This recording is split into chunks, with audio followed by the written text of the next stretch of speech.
Good morning, ladies and gentlemen.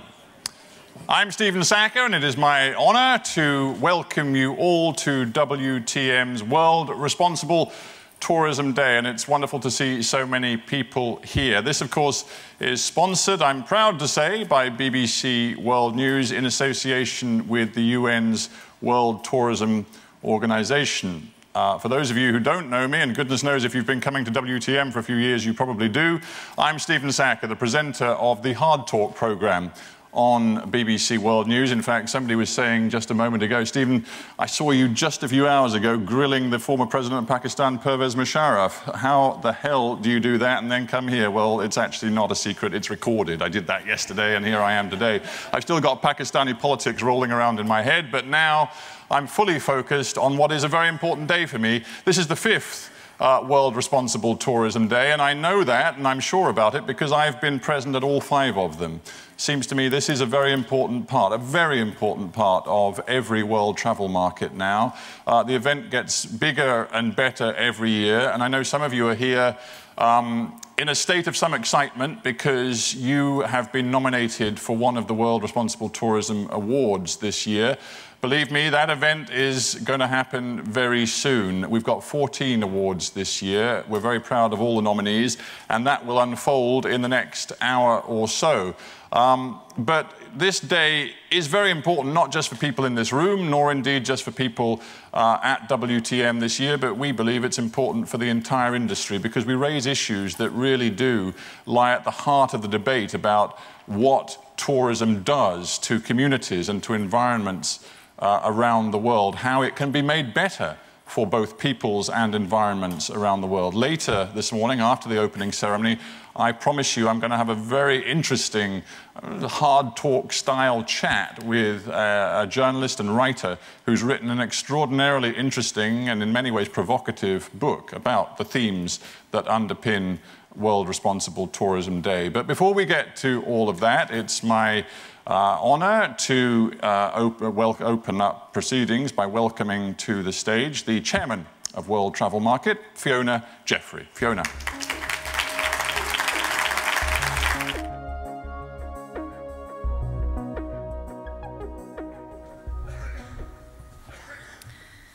Thank you, Stephen. Baroness Morris, Chairman of the World Travel Market Advisory Council, Talib Rifai, Secretary General of the United Nations World Tourism Organization, with whom we launched WTM World Responsible Tourism Day, Harriet Lamb, our guest of honor, Leo Hickman, author and environmentalist, who, as Stephen said, is in this year's hot seat. Friends and colleagues, welcome to WTM World Responsible Tourism Day. It's almost impossible for most of us in this room to understand what it feels like to stand helplessly by while a baby or toddler is crying and hungry. No, I don't mean that familiar, tired and hungry cry that, like me, most parents and grandparents all too swiftly recognize as time for lunch, but the pitiful, haunting wail of a child that's not seen a decent meal, who does not understand why they're in such desperate straits, where comfort and a full belly is virtually unknown. Poverty is the principal cause of hunger, triggered by an extremely uneven income distribution in the world. An estimated 925 million people go hungry every day, and as you would expect, it's the children who suffer the most. Severe malnourishment plays a critical role in at least half of the 11 million child deaths each year, and it magnifies the effect of other diseases such as diarrhea, malaria, pneumonia, and measles. Geographically, more than 70% of malnourished children live in Asia, 26% in Africa, and 4% in Latin America and the Caribbean. In many cases, their plight begins even before birth with a malnourished mother. Undernutrition amongst pregnant women in developing countries leads to 1 out of 6 infants born with low birth weight. This is not only a life-threatening risk for newborn babies, but it also causes learning disabilities, mental illness, retardation, poor health, blindness, and premature death. So what's this got to do with us, you might ask? What's it got to do with travel and tourism? We're in the happiness business, selling dreams, making customers' wishes come true. In fact, it's got quite a lot to do with us. Despite the efforts of some amazing people and organisations, the number of hungry in our world continues to rise, not fall. Yes, progress is being made in some countries, but it's not nearly enough. And it's not just hunger that's a major factor, but also lack of water.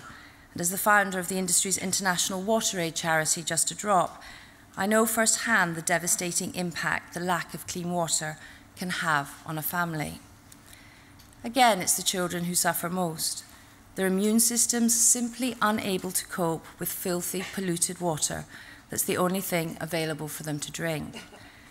And even if they do survive the first few years of infancy, they then spend hours walking many kilometres every day to collect water from a muddy watering hole that might be shared with livestock. This means fewer hours spent in school and the chance of an education that could help lift them out of poverty. It's a vicious circle that just goes round and round. Clearly, this is not purely a problem for travel and tourism. But it is a problem where the industry is perhaps better placed than most to make a vital contribution to a malaise that's likely to cripple future generations unless we can really address it. It's inspiring and proves what can be done when you see some of the responsible tourism work that is being carried out by travel companies year after year.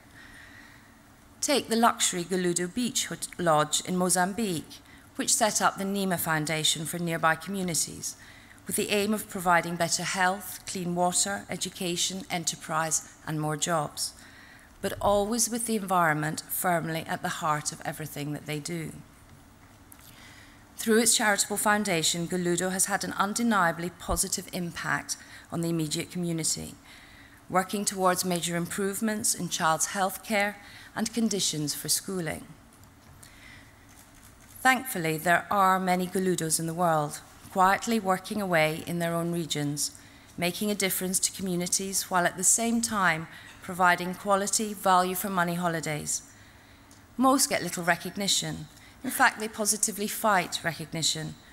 To them, the battle to reduce poverty is too big a mountain to climb for meaningless compliments and empty words. In fact, getting some of them to talk publicly about their work has proved extremely tricky. Take a look at this. Over the last 5 years, WTM's World Responsible Tourism Day has made a significant impact worldwide, helping to lift many communities out of poverty, saving lives and ensuring education for more children. Throughout 2011, we've been closely following some of the pioneering projects of responsible tourism to show how real work is making a real difference. Gambia is Good is a joint initiative launched between horticultural companies and NGOs. It's bridged a gap to help poor local farmers sell to the tourist industry. We go with our trucks, collect the vegetables, bring it to a central location, and then wait for orders every morning from hotels and restaurants. The scheme has also trained over 1,000 farmers. It's now much easier for us to get crops to market, and we've received really good training in farming practices. It's made a huge difference to our lives. Travel and tourism are uniquely placed to help create positive change, from working practices and wealth distribution to improving health, education and providing clean water. Hi, my name is Claude Graves. Together with my wife, Petra, we founded and built Nihiwatu Resort on the island of Sumba. It's in eastern Indonesia. Foundation is about creating health. We have 5 clinics. We focus on malaria. We've reduced malaria by 85%. We support 14 schools overall. Those kids have libraries now, school supplies. It's pretty good. In Costa Rica, the Desafio Adventure Company has invested in people way beyond the benefits to their own business. As well as training their own staff, they're fostering entrepreneurship in the area. I get great support from them. Everything that I need, I get it. Company like Desafio, you can grow super easy.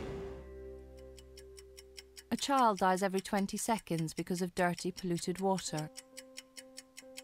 It's the biggest killer of children under 5.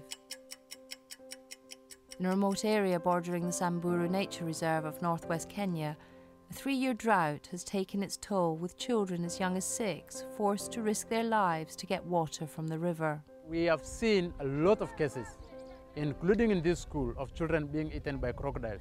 The same water people are using to drink, the same water people are using to bath. The level of hygiene is really very low. Just a Drop was founded on behalf of the travel industry and helps to provide clean water and sanitation in some of the poorest parts of the developing world. At the Westgate project, clean water is now on tap for nearly 2,500 locals. These are all local projects of international stature.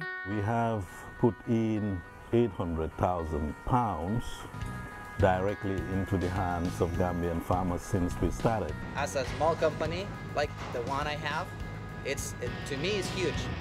As we salute the champions of responsible tourism, it's a reminder that we can all make an impact.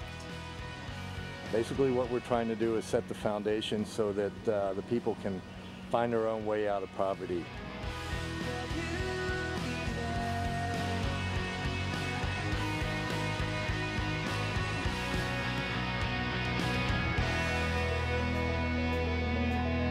World Responsible Tourism Day.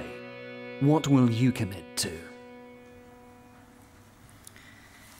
As you can see, the industry is carrying out some terrific work, but sadly, poverty reduction is still not going down. Travel and tourism, supported by governments, must strengthen their efforts. More companies need to actively get involved, not just pay lip service to something which is now deemed fashionable. It needs to be at the top of the boardroom agenda of every travel company everywhere. Responsible tourism is the backbone of this industry. It helps us to give back to struggling communities, to conserve amazing biodiversity, stunning scenery, extraordinary heritage, and teeming wildlife. It looks to create a sustainable world where babies do not die because of hunger or dirty water, where poverty becomes a thing of the past, where the industry can hold its head up and see how it has contributed positively for future generations. Of course, responsible tourism is not that simple. I only wish it were. It can get bogged down in numerous complex issues and concerns. Companies need to balance a healthy growing profit against the values and principles of prudent corporate social responsibility. That's why I believe WTM's World Responsible Tourism Days programme across 3 days this week is so important, helping to inspire, encourage, educate and motivate, bringing a range of presentations, seminars and debates with a lineup of experts and experienced industry executives that will help us tease out the problems, explain new thinking and probe possible solutions. We want to be open and frank with you. We want to present the facts directly and honestly. We want to show you both sides of the argument. And above all, we want to challenge the industry to do better. Make no mistake, these sessions are not about the niceties of life, not about just patting ourselves on the back. For example, our face-to-face hot seat confrontation with Stephen Sacker is the most contentious yet, with environmentalist and newspaper columnist Leo Hickman, author of the controversial book The Final Call, where he describes tourists as resembling armies, stripping the land of resources and leaving a trail of destruction. Leo questions just how much thought is given by the industry when that so-called army, our customers, goes home. It's challenging stuff, admittedly, but we need to face up to other views and opinions, not merely bury our heads in the sand. Undoubtedly, you'll not agree with everything Leo says. In fact, some of what he says may even annoy or irritate you. But I ask you to think carefully and rationally about what he says, not simply dismiss or deny his ideas totally out of hand. Yes, travel and tourism needs to face up to enormous challenges, and that means taking our responsibilities seriously, as well as focusing on building high-yield, successful businesses. Science is going full tilt at the moment on a journey of never-ending discovery. We're killing off species faster than we can find them. In fact, we're presiding over the largest mass extinction since the disappearance of the dinosaurs some 65 million years ago. This concern may appear somewhat abstract, you might think, but that's certainly not the case for the industry. Biodiversity is part of why our world is so fascinating, never ceasing to astonish, a place that compels visitors to want to explore, examine, observe, take pictures, and marvel.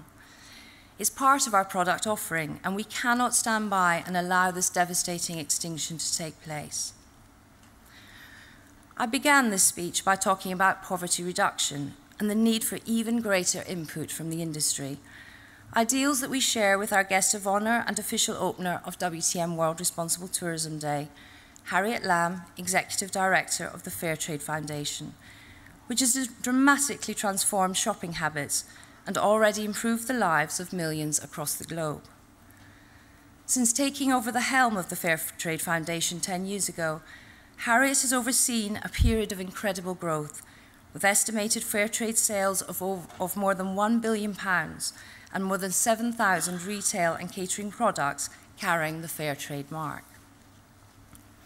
Harriet has played a key role in driving Fairtrade battles around the globe, and there are similarities to be drawn between the responsible tourism movement and its goal to encourage travel and tourism to be more ethical, sustainable, and caring, and the immense challenges that face both sectors. There's so much we can learn from each other, and I'm therefore delighted to welcome Harriet to the podium and to talk to us all. Thank you.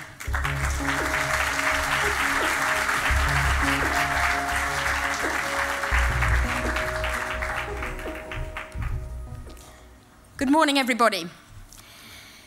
Vivian Green said, "Life is not about waiting for the storms to pass. It's about learning to dance in the rain." And oh boy, is it stormy out there at the moment. I know just how tough it is for all your businesses and for the public. And it's desperate too for the communities and the workers who depend on tourism for their livelihoods. But maybe, just maybe, these tough times can give us the chance to really rethink radically. Maybe business as usual just won't do anymore. And in fact, this is the ideal time to be really brave and innovative, to take this fantastic vision you have here in responsible tourism and to take it right to the heart of all your businesses. Now, Michael Jackson's been in the news a lot this week. I don't know if you've been following the story. And I don't know if we've got any fans of Michael Jackson in the audience here today. Any fans here today? Any Michael Jackson fans? I see Fiona's one, yes. Well, one of my all-time favourite songs is The Man in the Mirror. And if you listen to those words, they're absolutely what today is all about. Because he says, if you want to make the world a better place, take a look at this face. I'm starting with the man in the mirror. And that idea has informed our work in Fair Trade. We're an independent charity that seeks to tackle poverty by ensuring that farmers and workers in developing countries get a fair price for their goods through a stamp of approval and going step by step, starting with the public, encouraging the public to buy fair trade. And I can tell you, when we started 20 years ago, people laughed in our faces. They said, "You will never make it work. The public don't care. They won't spend any more for this. You'll only ever be a tiny little niche." They're not laughing now. Today, you can buy fair trade products, and they're coming from farmers. Our reach is now across 80 countries. Last year, as Fiona said, our sales in the UK alone topped 1 billion, and we grew by 40% last year in the teeth of these tough times. If we were a grocery brand in the UK, we would be second only to Coca-Cola. If we were a supermarket, we'd be up there in the top 10. And that's giving us the opportunity to transform the lives of millions of farmers and workers. Take, for example, a woman I met in Malawi who told me how little she was getting for her tea. And I said to her, "Oh my goodness, how do you manage?" And she pulled herself up, very dignified, looked me straight in the face, and said, "Sometimes I can't manage. Sometimes, although the thing I want most in life is for my children to go to school and to learn to read and write, opportunities that I never had, sometimes I have to keep them out of school to put a main meal on the table at night. And sometimes I skip my meal to save the money to keep them in school. In 2011, nobody growing the food and drink that we all enjoy should have to make those kind of choices. I'm glad to say the reason I met that woman is because she's now selling her tea to one of Britain's leading supermarkets, Sainsbury's, who have switched all their own labelled tea to fair trade. And as a result, that woman and her group of smallholders are now receiving a fair price. And they've used that premium to transform their lives. They've put clean drinking water into their own villages. They brought electricity to their villages and built proper housing for the first time and invested in the schools, driving forward that kind of change. And today in the UK, we're working in fair trade with over 700 companies. Some of them global giants like Starbucks, who have switched all their espresso coffees across the UK and Europe to fair trade, through to small, very specialised companies, of whom my favourites, who use fair trade cotton, are called Pants to Poverty and Life's Not Fair, but My Knickers Are. I'm not going to do a demonstration, just to be clear, don't panic, Fiona. And many of these companies, they've seen double-digit growth when they've switched to fair trade because the public do think better of companies who act responsibly. And the hotel and catering, of course, key part of your industry, have also risen to that challenge, from small bed and breakfasts up in Cumbria who are making themselves different by doing fair trade, through to giants like Hotel Dorrant at Schiphol Airport in Amsterdam, who have a whole fair trade floor where everything from the flowers through to the bed linen, through to the soap and the tea and the coffee is fair trade. And there are 4 key reasons why businesses are engaging, which I believe, as critical as they are to fair trade, will equally drive responsible tourism. The first thing, of course, is because we all know it is the right thing to do. That we must, as Fiona's just said so eloquently, all play our part in ending the poverty that blights too many people's lives, not only through charity, but through finding new business models that will empower communities and enable them to build better futures for themselves. As Nelson Mandela said, overcoming poverty is not a gesture of charity. It is an act of justice. It is the protection of a fundamental human right, the right to dignity and a decent life. Tourism has the most amazing potential to reach out to the lives of millions and transform them. And in doing that, critical in our partnership in fair trade has been working with NGOs, from big development NGOs like Oxfam through to specialists like Tourism Concern, who are helping put the focus on business rights in tourism. But businesses are also engaging because the model works. And why does it work? It works because the public care. They say that repeatedly. We have just, for example, done a major GlobeScan report, 17,000 people across 18 countries, that found 80% of the public said companies can play their part in helping tackle poverty by changing the way they do business. And this is the public giving businesses, giving you permission to care. They are saying loud and clear that they do not want cheap at any price, that they expect you to meet the basic norms in the way you do business, but more than that, they want you to really engage with and give back to all the communities on whom you depend. And of course, this public who's saying that and is buying fair trade, they don't just say it, they're proving they're doing it every day. Of course, they're the same people who also buy your holidays. And they're the same people, of course, who, when they're on a safari in Kenya, actually drive right past those coffee farmers whose fair trade coffee they buy when they're back home here. And if it's working in fair trade, we have so many challenges how to bring it to life, how to tell the stories of the people behind the products. You in tourism have the most golden opportunities because you are that bridge. You are always bringing the public here closer to the farmers and workers in developing countries, closer to those communities, bringing it really alive and appealing to their imagination. And that's a wonderful opportunity for you to engage the public in driving sustainable change. And I know it's a mantra of all good businesses that the customer is always right. Well, if the customer's always right when they insist on clean towels and good food, surely they're just as always right when they ask for responsible tourism.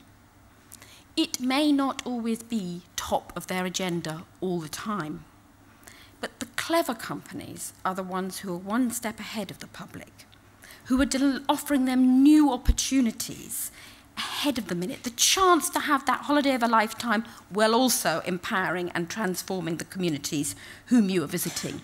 That is true leadership. And it pays off. It pays off because the public buy those products. It pays off also for the image of the whole company. And in particular, we've also found in fair trade that it actually pays off for companies seeking to recruit and retain the brightest and the best talent. I remember a wonderful moment when Virgin Trains had switched in the UK. All the tea and the coffee they have on their trains is now fair trade. And we had a grand opening, and there was a cocoa farmer there. They'd also switched their chocolate, who spoke about the difference that fair trade made.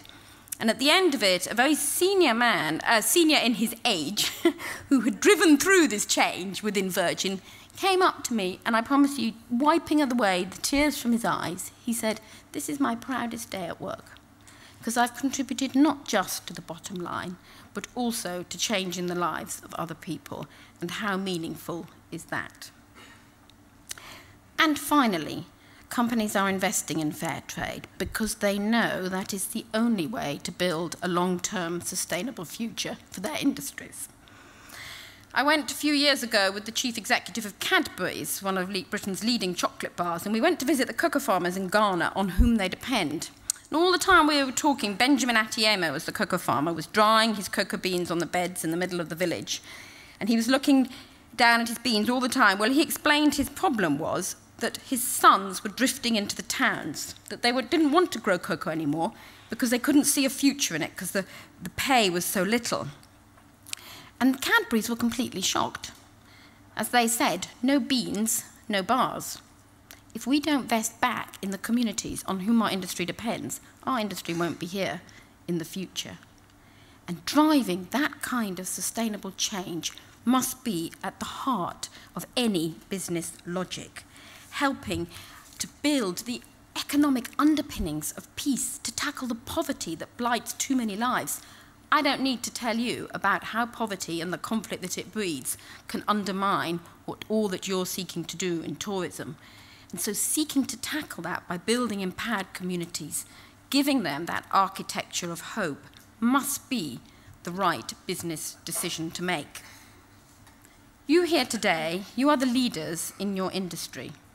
You're the people who've already seen the importance of making the industry sustainable and can now really take it to scale. And I must really congratulate Fiona and the World Responsible Tourism Day for all that you have done doggedly to put these issues on the agenda, to challenge and to celebrate all the fantastic work that is already being done in this industry from a very pragmatic viewpoint of step by step we will gradually create the change that Fiona has outlined. And there is indeed so much to celebrate and so much already being done, from small initiatives like we work, for example, with many coffee farmers in Peru who have diversified into offering tourist visits to Machu Picchu. Or Tradecraft is a fair trade company who is offering visitors to see the rice farmers and the craft growers and actually enabling the tourists to undertake that work themselves. I'm not sure what it does for the rice harvest, but there we go. I think the tourists enjoy it.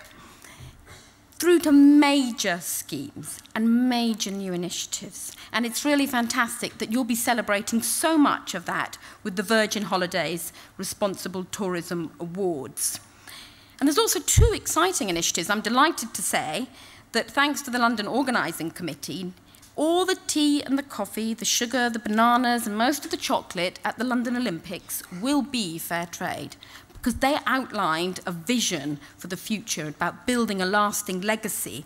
And I urge the tourist industry to take this wonderful opportunity of so many tourists coming here to London to celebrate all that you're doing on tourism and to help to build that legacy of lasting change. And there's also an exciting initiative today being launched by Fair Trade in Tourism South Africa, who have developed standards for fair trade in tourism and are today launching with Keone the first fair trade certified package holiday to South Africans' garden route. And we hope that what they're piloting now in South Africa can become the building block for a global fair trade certified movement in tourism. And there are so many more initiatives that are beginning to pioneer the new way forward. The challenge now is, how can we collectively really take that to scale, transforming all your businesses? I know it won't be easy. In fact, I know just how difficult that will be. But at the end of the day, I sincerely believe it is the only agenda worth following. And I just wanted to end with a quote, which I think speaks very strongly to your great charity, Just a Drop. And it comes from a Mexican coffee farmer with whom we work, who, when he goes through the mountains explaining fair trade to the farmers, he uses an ancient Mayan Indian saying. And he says, "Many little raindrops falling in the mountains make the mighty rivers flow." And in the same way, I hope all your initiatives will, drop by drop, add up to a torrent for change in the tourism industry. And I am now delighted to declare the WTM World Responsible Tourism Day 2011 open.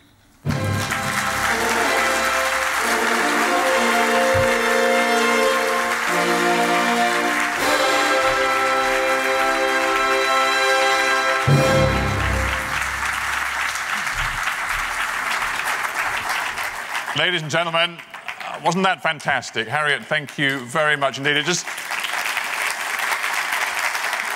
reminds me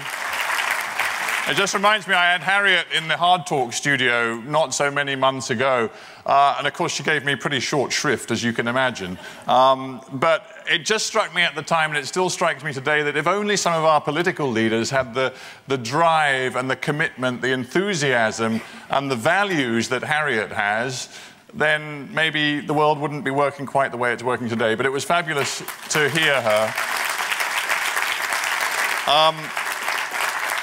And frankly, it was a great platform on which we can now build. Because, ladies and gentlemen, stay in your seats. It is now time to get going with the Responsible Tourism Awards, sponsored by Virgin Holidays. We're just going to have a little bit, about 30 seconds of business to get everything ready, and then we'll be good to go. So just bear with us, and we'll be going in just a second.